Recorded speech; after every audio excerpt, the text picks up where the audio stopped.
بسم اللہ الرحمن الرحیم۔ السلام علیکم۔ خوابوں کی تعبیر میں آج ہم بات کریں گے کہ اگر کسی کو خواب میں خاشاک یعنی کوڑا نظر آتا ہے تو اس کی کیا تعبیر ہے۔ خاشاک فارسی زبان کا لفظ ہے۔ اس کے معنی قدرتی طور پر زمین پر بکھرے ہوئے سوکھے پتے، تنکے، گھاس پھوس اور درختوں کی ٹہنیاں ہیں جو ریزہ ریزہ ہو چکی ہوں۔ اس سے مراد گھر کی گندگی اور غلاظت نہیں ہے۔ خواب میں خاشاک اس بات کی علامت ہے کہ انسان کو چھوٹے چھوٹے ذرائع سے ایسے رزق ملے گا کہ جو آگے چل کے اس کے لیے فائدہ اور خوشحالی کا سبب بن جائے گا۔ ویڈیو میں آگے بڑھنے سے پہلے آپ سے ریکویسٹ ہے کہ اگر آپ نے ابھی تک ہمارے چینل خوابوں کی تعبیر کو سبسکرائب نہیں کیا تو کائنڈلی اسے سبسکرائب کریں، اور اگر ویڈیو اچھی اور انفارمیٹیو لگے تو اسے لائک ضرور کیجیے گا۔ خواب میں خاشاک کو دیکھنے کی مختلف صورتیں ہیں، مثلاً خاشاک کو دیکھنا یا ہوا کا خاشاک کو اڑا کر لے جانا، بہت زیادہ خاشاک دیکھنا، خاشاک کو دیکھ کے نیچے جلاتے دیکھنا،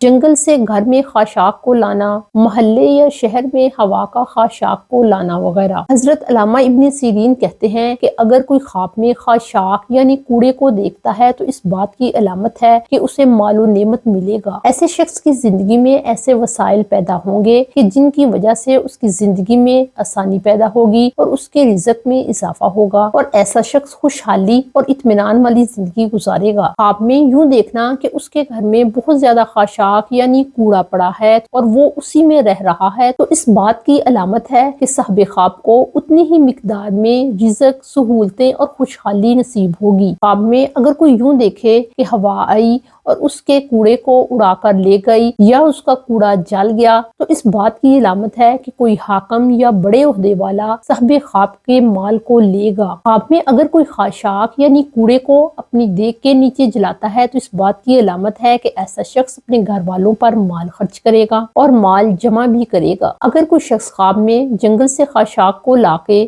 گھر میں جمع کرتا ہے تو اس بات کی علامت ہے کہ ایسے شخص کو سفر سے نفع حاصل ہوگا۔ محلے یا شہر میں اگر کوئی ہوا خاشاک کو یعنی کوڑے کو لے کے آتی ہے تو اس بات کی علامت ہے کہ وہاں کے رہنے والوں کو اسی قدر خیر، نفع اور مال حاصل ہوگا۔